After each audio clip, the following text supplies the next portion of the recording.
আসসালামু আলাইকুম। আমার চ্যানেলে আপনাদের সকলকে স্বাগত।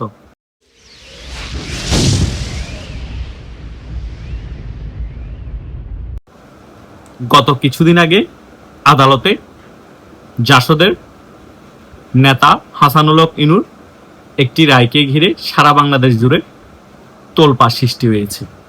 অনেক ইউটিউবার এই বিষয়টা নিয়ে চুলছেরা বিশ্লেষণ করেছে এবং সোশ্যাল মিডিয়ারও আমরা দেখতে পেয়েছি সকল জায়গায় এক একজনের এক এক রকম মন্তব্য করতে।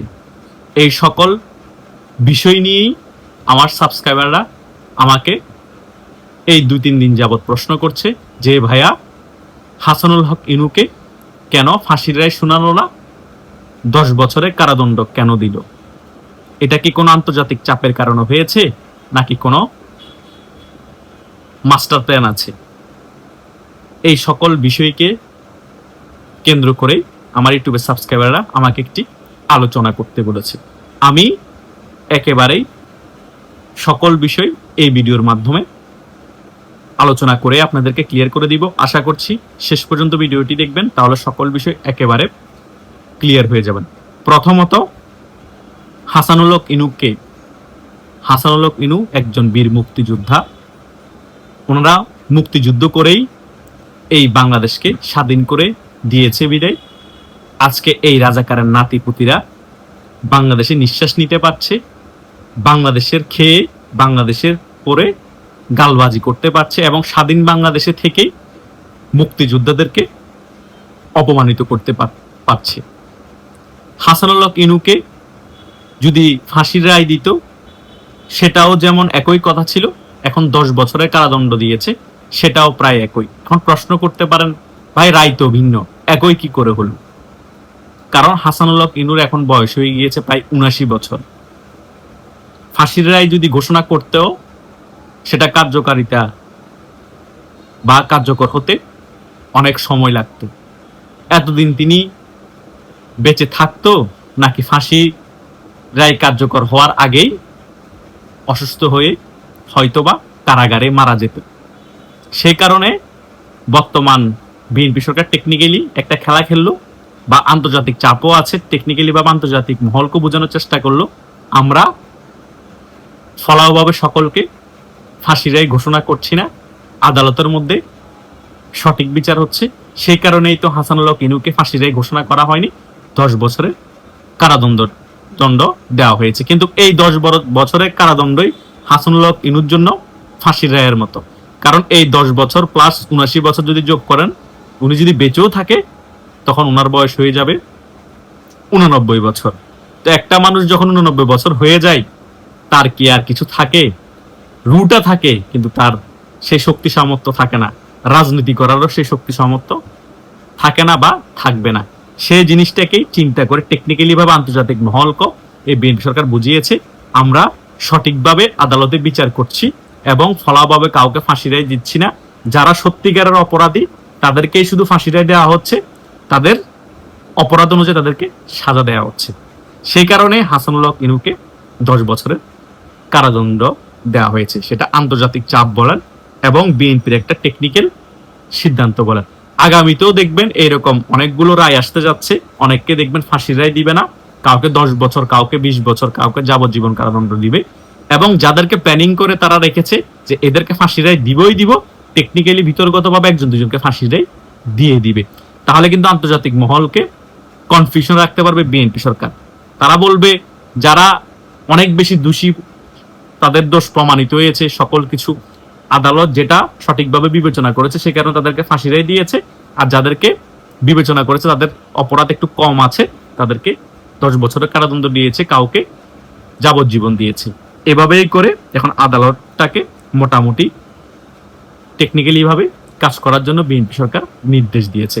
কিন্তু এটা সত্য, আন্তর্জাতিক মহল থেকে এই যে আন্তর্জাতিক অপরাধ ট্রাইব্যুনালটা আছে, এখানে বিচার হচ্ছে, এই বিচারকে আন্তর্জাতিক মহল থেকে কোনোভাবে স্বীকৃতি দেয়া হচ্ছে না বা দেওয়া নেই। কেন দিচ্ছে না?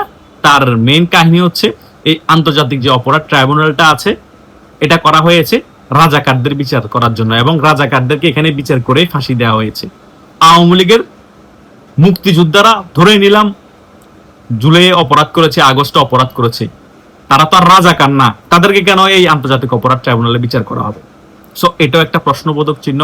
এবং শেখ হাসিনার যে ফাঁসির রায় ঘোষণা করা হয়েছে, যে সাক্ষী প্রমাণ যে দিয়েছে তাকে নাকি টাকা ঘুষ দিয়ে মিথ্যা সাক্ষী দেওয়ায় দিয়েছে আদালতের মধ্যে সে, এবং সকল কিছুই এই ব্যাপারগুলো নিয়ে নিউজ হয়েছে এবং আন্তর্জাতিক মহল এই শেখ হাসিনার রায়কে ঘিরে বিভিন্ন প্রশ্নও তুলেছে। ইন্ডিয়াও এই বিষয়গুলো প্রশ্ন তুলেছে যে শেখ হাসিনার নামে মিথ্যা সাক্ষী দেওয়ার জন্য টাকা দেওয়া হয়েছে, ঘুষ দেওয়া হয়েছে। সো এই আন্তর্জাতিক অপরাধ ট্রাইব্যুনালের যে বিচারগুলো হচ্ছে এগুলো যে প্রায় সাজানো এবং আগে থেকে প্ল্যানিং করা থাকে, কাকে যাবজ্জীবন দিবে, কাকে ফাঁসি দিবে, কাকে 10 বছরের কারাদণ্ড দিবে। তাই এই সকল বিষয় নিয়ে অতি উৎসাহী হয়েও লাভ নাই, নিরাশ হয়েও লাভ নাই। যতদিন পর্যন্ত বাংলাদেশ আওয়ামী লীগ বাংলাদেশের রাজনীতি ঘুরে দাঁড়াতে পারবে না এবং শেখ হাসিনা বাংলাদেশে আসবে না এবং দাপটের সহিত বাংলাদেশের রাজনীতি করতে পারবে না, ততদিন এই বিচারের নামে নাটক আদালতে চলতে থাকবে। কাউকে ফাঁসি রায় দিবে, কাউকে 10 বছরের কারাদণ্ড দিবে, কাউকে যাবজ্জীবন দিবে, এবং আন্তর্জাতিক মহল থেকে এই সকল বিষয় নিয়ে চাপ থাকবে, প্রশ্ন উঠা হবে। কিন্তু আন্তর্জাতিক মহল তো আর সাজা পরিবর্তন করতে পারবে না। যদি আওয়ামী লীগের সকল নেতাকে জেল থেকে বাইর করে আনতে হয় এবং এই সাজা থেকে মুক্ত করতে হয়, তাহলে একটাই অপশন, আবার আন্দোলন সংগ্রামের মাধ্যমে বা পাল্টা গণ অভ্যুত্থানের মাধ্যমে আওয়ামী লীগকে বাংলাদেশের রাজনীতিতে ফিরে আসতে হবে। আর তখন যদি বাংলাদেশ আওয়ামী লীগ পাল্টা গণ অভ্যুত্থানের মাধ্যমে বা গণ আন্দোলনের মাধ্যমে বাংলাদেশের রাজনীতি ফিরে আসতে পারে বা ক্ষমতায় আসতে পারে, তখন দেখবেন এই সকল সাজা মাজা কোথায় উড়ে যাবে। যেমন চিহ্নিত রাজাকার জামাতের এটিএম আজহার, দেখেন না, ফাঁসির ঘোষণা করা হয়েছিল আদালতে এটিএম আজহার, তাকে ফাঁসি কার্যকর করতে অনেক সময় লেগেছে, কিন্তু ঠিক টাইমে জামাত ইসলামী ষড়যন্ত্রমূলক গণ অভ্যুত্থান ঘটিয়ে তাদের নেতা এটিএম আজহারকে জেল থেকে বাইর করে নিয়েছে। এখন এটিএম আজহার এমপিও হয়ে গিয়েছে। এটাই হচ্ছে বাংলাদেশের রাজনীতি, জোর যার মূল লোকটা। তাই আওয়ামী লীগকে সেম কাজটা করতে হবে, পাল্টা গণ অভ্যুত্থান বা জনগণকে নিয়ে গণ আন্দোলন তৈরি করুন, বাংলাদেশের রাজনীতিতে ফিরে আসুন, নির্বাচনের মাধ্যমে বলেন বা অন্য মাধ্যমে বলেন, ক্ষমতার চেয়ারে বসুন, নেতাদেরকে মুক্ত করুন, আবার দাপটের সহিত বাংলাদেশে রাজনীতি করুন, বুক ফুলিয়ে চলুন এবং জয় বাংলা স্লোগানে সারা বাংলাদেশ প্রকম্পিত করে তুলুন। এটাই হচ্ছে বাস্তবতা। কেউ মানুন আর না মানুন, তাছাড়া আর অন্য আলোচনা করে কোনো লাভ নাই। আন্তর্জাতিক মহল এই সকল আদালতের রায় নিয়ে সমালোচনা করবে, প্রশ্ন তুলবে, এতটুকুতেই সীমাবদ্ধ থাকবে। কাউকে যাবজ্জীবন, কাউকে 10 বছরের, কাউকে ফাঁসির রায় ঘোষণা করবে। এভাবেই চলতে থাকবে যতদিন আওয়ামী লীগ বাংলাদেশের রাজনীতিতে ফিরতে পারবে না বা ক্ষমতায় আসতে পারবে না।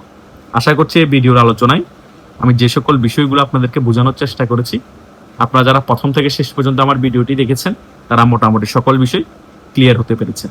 ধন্যবাদ সকলকে।